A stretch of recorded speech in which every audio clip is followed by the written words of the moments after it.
Question number 1. The reaction profile for a reversible reaction is shown. Here is the diagram given. Which statement is correct? Okay. Now this is an exothermic reaction where the enthalpy change is given, that is minus 40 kJ per mole, and activation energy for this reaction is 30 kJ per mole. Okay. Option A says activation energy for the backward reaction is plus 70 kJ per mole. So now they are talking about backward reaction. The backward reaction's activation energy can be labeled as, this is EA for the backward reaction. Now you know from reactants to products, for the backward reaction the energy gap is 40 and then this part is 30. So 40 plus 30 it becomes 70 kJ per mole, the energy for backward reaction. That is correct. The enthalpy change for the backward reaction is minus 30 kJ per mole. No. The forward reaction is exothermic, so the backward reaction would be endothermic. The enthalpy change for forward reaction is minus 40 and it would be plus 40 for the reverse reaction. Okay. The enthalpy change for forward reaction is minus 70. No, we already have labeled this. This is minus 40. The enthalpy change for forward reaction is plus 40. No, it is minus 40. So the correct option is option A. Okay, next question. Which row is correct for the values of enthalpy changes shown? First is enthalpy change of atomization. In atomization, the energy is absorbed as the forces between atoms are broken to convert them into isolated gaseous atoms. So it is endothermic and is always positive. Then enthalpy change of combustion is exothermic because energy is released in combustion reaction. So it is always negative and not positive. Then enthalpy change of formation means the formation of compound from its elements in standard states. There are some compounds whose enthalpy change of formation is positive, like energy is absorbed there, while there are other compounds when those are formed, energy is released. So it can be positive or negative. Both are correct. And hence option C for this one. Okay, in an experiment, 0.25 gram of magnesium was added to 50 centimeter cube of copper 2 sulfate solution. The temperature of the solution increased from 21 degrees centigrade to 34.5 degrees centigrade. What is the energy absorbed by solution in joules? So for this we have an expression Q equals M times C times delta T. Now the initial temperature is 21 and final is 34.5 degrees centigrade.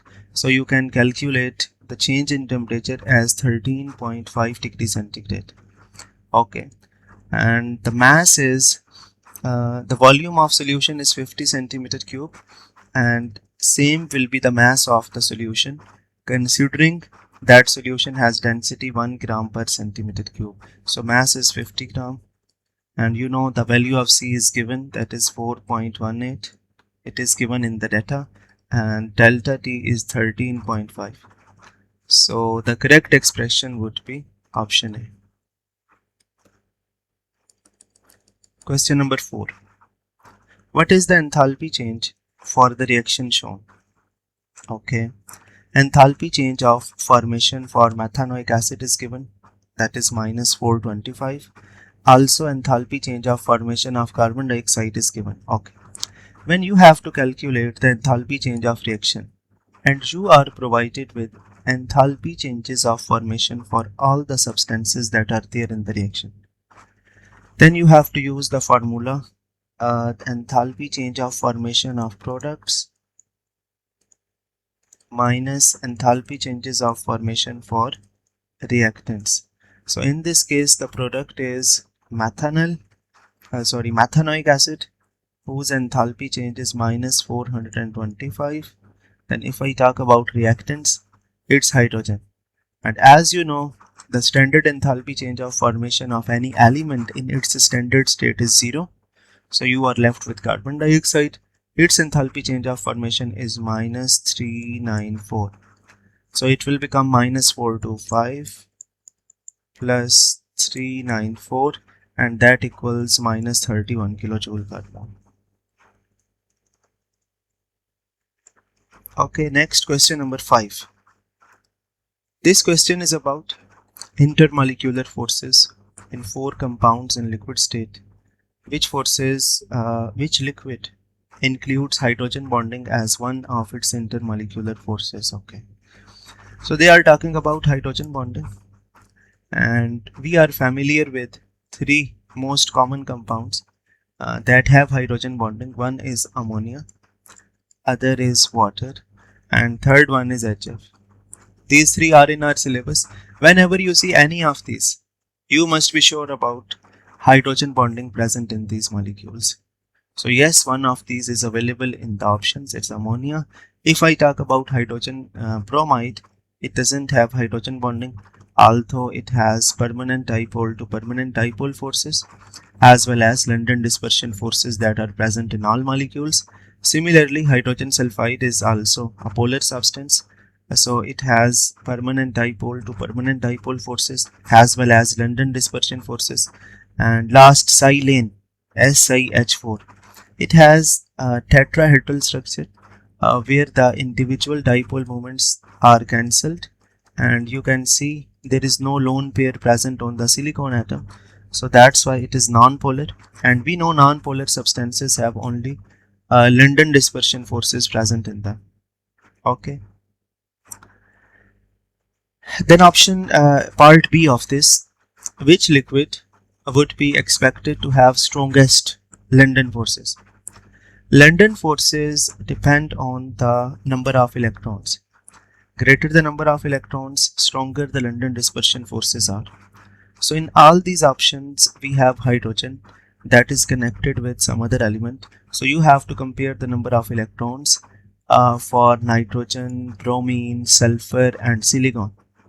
And as you know, bromine has the largest size and has highest number of electrons, so that's why this molecule will be having strongest London forces. Which liquid doesn't contain molecules with permanent dipole? Okay, so permanent dipoles are present in a polar substance. If I talk about ammonia, yes, permanent dipoles are there. It has 3 hydrogen atoms attached with nitrogen and a lone pair, so this is polar. Then hydrogen bromide, there is difference in electronegativity of hydrogen and bromine. So bromine is partial negative, hydrogen is partial positive. It also has permanent dipole. Then hydrogen sulfide, sulfur is connected with 2 hydrogen atoms, and sulfur also has 2 lone pairs of electrons. Again, this is polar. If I talk about silane, we already have shown this structure. You can see it. Okay, so here is the structure for silane, and as you can see, it is non-polar. The individual dipole moments cancel the effect of each other. So yes, this one will not be having a permanent dipole. Okay, which compound contains sulfur with highest average oxidation state? Let's start with option A. There are 2 sodium atoms, so plus 2 for sodium, 3 oxygen atoms, minus 6, that is equal to minus 4. So sulfur must be plus 4 in order to make the overall charge 0. So here sulfur has plus 4. Then next, sodium plus 2, 4 oxygen atoms, minus 8 for oxygen, that is equal to minus 6. So sulfur should be having plus 6, but there are 2 sulfur atoms, so the oxidation number for each of the sulfur will be plus 3 on average. So this is plus 3. Then option C, yeah, plus 2. Then 6 oxygen atoms, it is going to be minus 12, that is equal to minus 10. Sulfur must be plus 10, and there are 3, so you have to divide it upon 3. It is 3.33 plus 3.33. And for option D, sodium plus 2, oxygen minus 12, that is minus 10, and there are 4 sulfur atoms, so it will be plus 10 upon 4, that is 2.5. So this is plus 2.5. So the highest oxidation state is present in Na2SO3, that is option A. During a redox reaction, an oxidizing agent. Oxidizing agent is the one that itself is reduced, and you know reduction is gain of electrons. Okay, so it gains electrons and is reduced. Option B is correct. Which equation doesn't represent a disproportionation reaction? So in disproportionation reaction, same species is oxidized as well as reduced. So let's calculate the oxidation number of manganese in option A. Okay, in this oxygen carries -2 charge, so -2 times 4 is equal to -8, and we have to consider for manganese the overall charge is -2, so manganese should be +6 to make it -2. The manganese is going from +6. Then in MnO4, manganate-ion manganese has +7. This is one of the very common substances, potassium manganate 7. And MnO2 oxygen is -4, so manganese should be +4. +6 to +7, this is oxidation. +6 to +4 is reduction. So same species oxidized as well as reduced. This is disproportionation reaction. Now come to option B. Here oxygen is -2, so copper should be +2, but there are 2 copper atoms, so each copper will be having +1.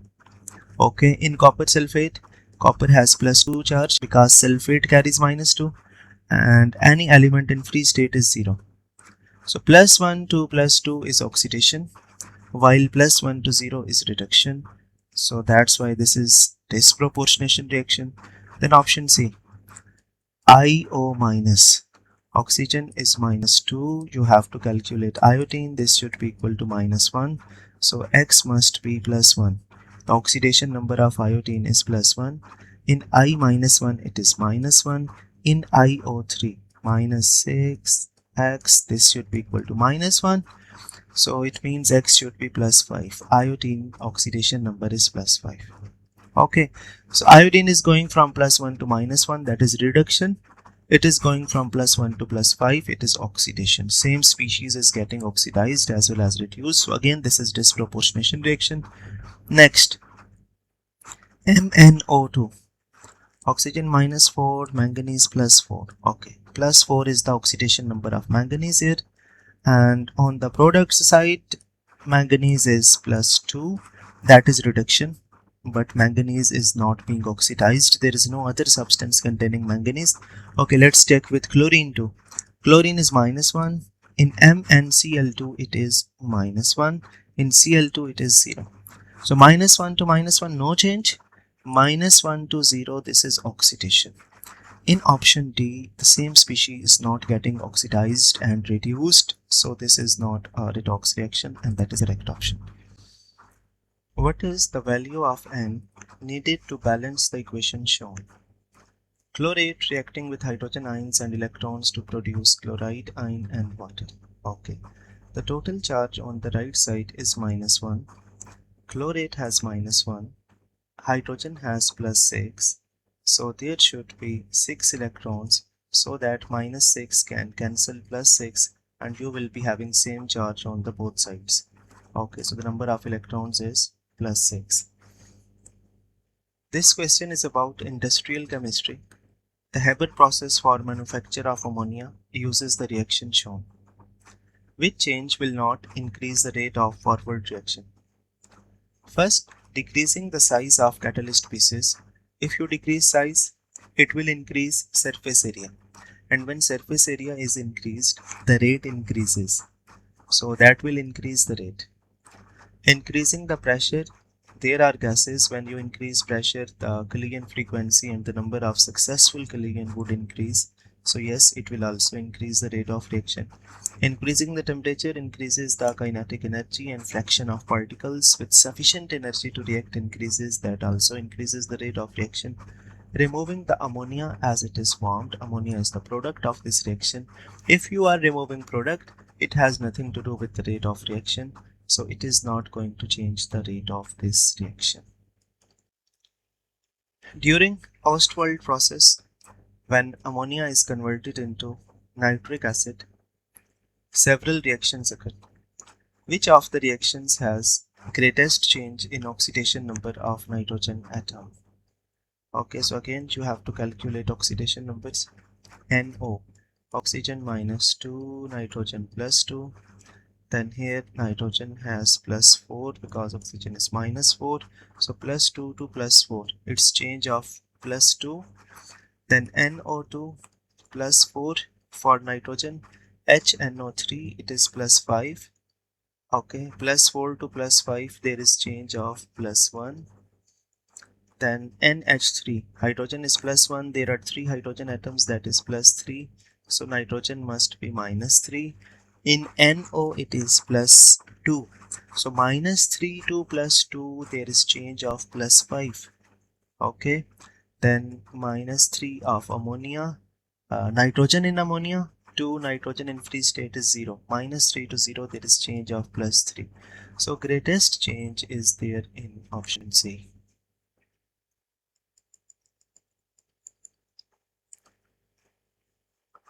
One step in contact process to produce sulfuric acid uses the reaction shown. The reaction is carried out at 450 degrees centigrade, okay, and pressure of about 2 atm. Which statement is correct for this step? Option A. At lower temperature, the yield of SO3 decreases. This reaction is exothermic, and exothermic reaction is favored by lower temperature. So yield will actually increase and not decrease. Okay, yield increases. Then option B. At lower temperature, the catalyst doesn't work efficiently. Although catalyst will lower the activation energy, but because of low temperature, very fewer particles will have sufficient energy to react. So that's why, yes, lowering the temperature will affect the efficiency of the catalyst. That seems fine. Let's check the other options. At higher pressure, the yield of SO3 decreases. High pressure favors the site with lesser moles. So there are 2 plus 1, 3 moles of gas on left side and 2 moles of gas on the right side. So when you increase pressure, equilibrium will shift to the side with fewer moles, that is on the product's side. So yield of SO3 will increase, not decrease. That is incorrect. At lower pressure, the cost of the reaction vessels increases. No, lower pressure means the equipment having less cost will be used. So cost decreases, not increases. Okay. So the correct option is option B. Okay, next question number 11. The diagram shows Maxwell-Boltzmann distribution curves for a gas at two different temperatures, which represents the most probable energy of the molecules at lower temperature. We have energy at this horizontal axis, so you can cross A and B. Now C and D both are representing the most probable energy, but you have to look for the one that is true for lower temperature. At lower temperature, the particles will be having lesser energy, so this peak will be shifted to the left side. So this peak is representing the most probable energy for the uh, lower temperature, for the experiment that has lower temperature, that is value C.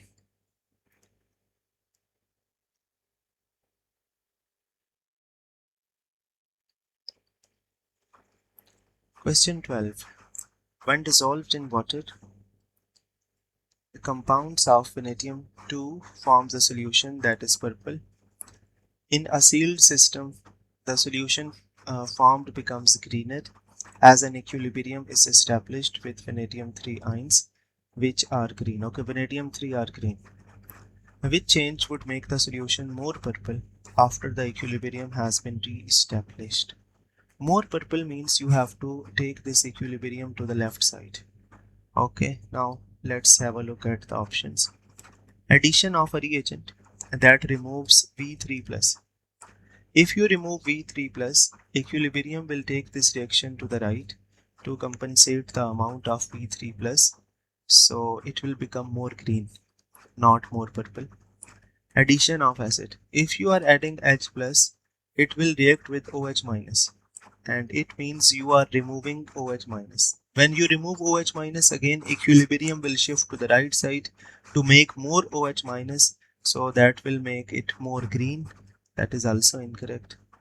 Allowing hydrogen to escape. If you remove hydrogen from the reaction mixture, again equilibrium will shift to the right hand side, so again that is not the correct option. Increasing the pH.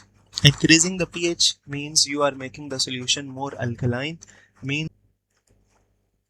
Okay, next question number 11. The diagram shows Maxwell-Boltzmann distribution curves for a gas at two different temperatures, which represents the most probable energy of the molecules at lower temperature. We have energy at this horizontal axis, so you can cross A and B. Now C and D both are representing the most probable energy, but you have to look for the one that is true for lower temperature. At lower temperature, the particles will be having lesser energy, so this peak will be shifted to the left side. So this peak is representing the most probable energy for the uh, lower temperature, for the experiment that has lower temperature, that is value C. Question 12. When dissolved in water, the compounds of vanadium-2 forms a solution that is purple. In a sealed system, the solution formed becomes greener as an equilibrium is established with vanadium-3 ions, which are green. Okay, vanadium-3 are green. Which change would make the solution more purple after the equilibrium has been re-established? More purple means you have to take this equilibrium to the left side. Okay, now let's have a look at the options. Addition of a reagent that removes V3+. If you remove V3+, equilibrium will take this reaction to the right to compensate the amount of V3+, so it will become more green, not more purple. Addition of acid. If you are adding H+, it will react with OH-, and it means you are removing OH-. When you remove OH-, again equilibrium will shift to the right side to make more OH-, so that will make it more green. That is also incorrect. Allowing hydrogen to escape. If you remove hydrogen from the reaction mixture, again equilibrium will shift to the right hand side, so again that is not the correct option. Increasing the pH. Increasing the pH means you are making the solution more alkaline, means you are adding hydroxide ions.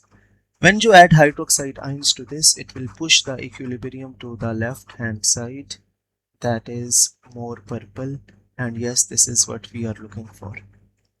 Question number 13. Cariniol is produced by sweat glands of honeybees and is used to mark the entrance to their hives. The structure of cariniol is shown. Okay, which statement is about cariniol is not correct? It changes hard acidified potassium dichromate from orange to green. You know, potassium dichromate is oxidizing agent and it reacts with alcohols to convert alcohols into carboxylic acids. Now this compound has OH group present, so it will react with potassium dichromate and this OH will get changed into COOH. So yes, this will happen. It contains 3 CH3 groups and 3 CH2 groups. One methyl is it, this is CH3, then this is CH3 and CH3. So we have 3 CH3 groups.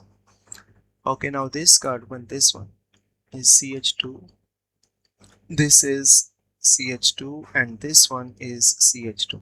It also has 3 CH2 groups. This statement is correct. It decolorizes a small volume of bromine.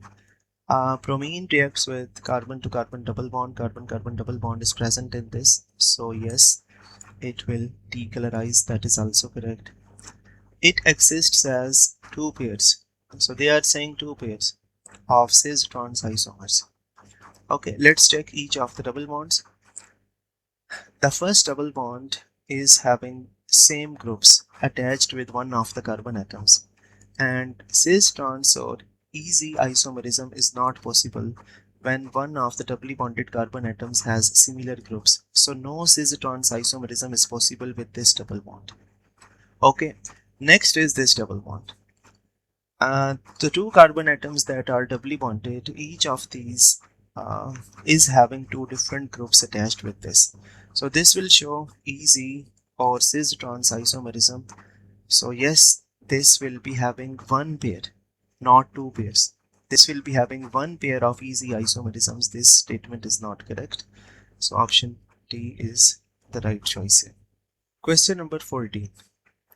The compound shown is used as both an artificial sweetener and as laxative. Okay, which functional groups may be produced by oxidation of this compound? We have different OH groups here, and as far as the oxidation of alcohols is concerned, you know primary alcohols are oxidized to aldehyde, that is further oxidized into carboxylic acid. Okay, so and secondary alcohol is oxidized into ketones. Okay, if you look at this OH and this one, these two are primary ones. So these will be oxidized to aldehydes or carboxylic acid may produce if you heat it under reflux. And this and these four OH groups. If you look at the carbon, it is further connected with two carbon atoms in each of these four.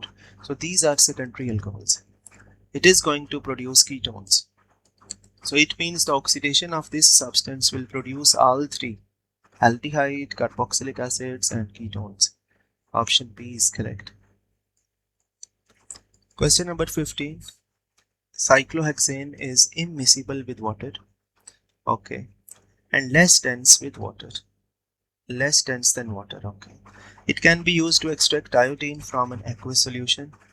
The color of iodine in aqueous solution is brown, but when you add some organic solvent where iodine is more soluble, then most of the iodine goes to that organic solvent, and in this way the color of iodine in aqueous solution becomes yellow due to its lesser concentration. This is in aqueous solution, and the color of iodine in organic solvent is purple. So one is yellow, other is purple. What is the best description of the color of two layers? Next, you have to decide which is upper layer and which is lower layer. The question says that cyclohexane is less dense than water. It means it will form the upper layer. Okay, so upper layer must be purple. Upper layer should be purple. So the only choice left is option D, and the lower layer, the aqueous one, should be yellow, and that is option D. Question number 16. 2-iodopropane can be converted via propane 2-ol into propanone. Okay. Infrared spectra and MS were recorded for each compound. 4 of the 6 spectra are shown. Okay, 4 spectra are given. 2 of these are IR while other 2 are MS. Which 2 spectra are of the same compound? Use your data booklet in making your choice. Okay, fine. Let's start with the first one.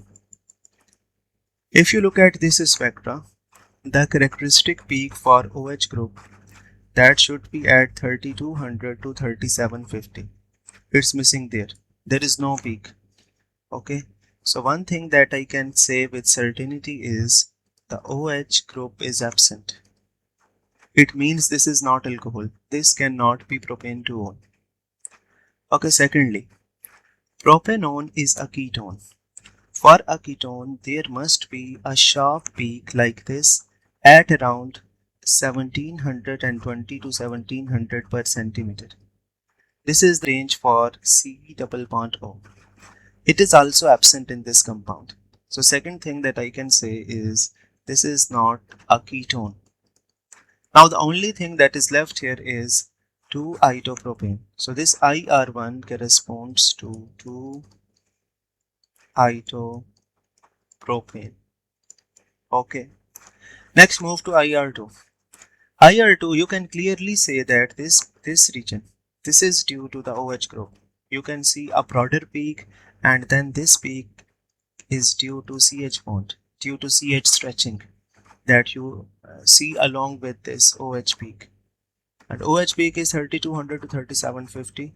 So you can say this is propane 2-ol, right? Then look at MS1. Different peaks are shown, but you can identify compound with its M plus peak. As you can see, it is having MR greater than 160. So let's check with MR values for all of these three compounds. 2-iodopropane has MR value that is equal to 170. Okay, yes, it is at 170.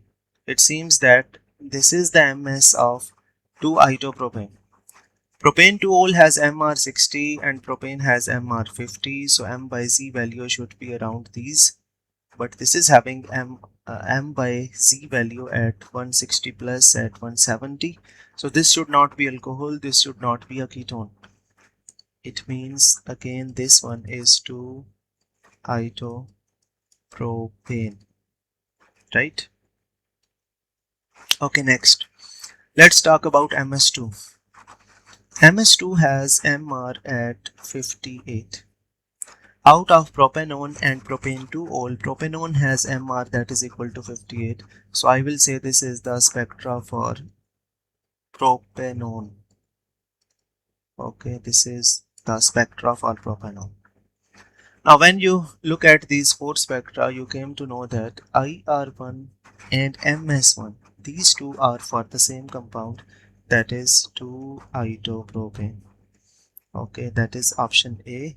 And if you talk about this peak that you see here, this is due to CH bond. This is due to CH stretching bond. Alright. Okay, you can ask if you have any confusion in any of these questions in section A.